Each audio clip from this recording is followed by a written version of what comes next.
চোরেদের বাঁচাতে চোরের রানী সর্দাররা রাস্তায় নেমে যারা শিক্ষক তাদেরকে লাঠি দিয়ে পেটা করেছে।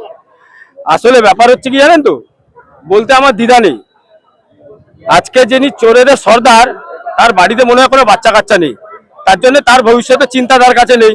কিন্তু আমাদের তো চিন্তাধারা আছে, আমাদের বাড়িতে বাচ্চা কাচ্চারা আছে, তাদের ভবিষ্যৎ এই টিচাররাই বানাবে। তার জন্য টিচারদের শিক্ষকদের উপরে যেভাবে অত্যাচার করেছে তার বিনিময়ে আজকে বিজেপি রাস্তায়।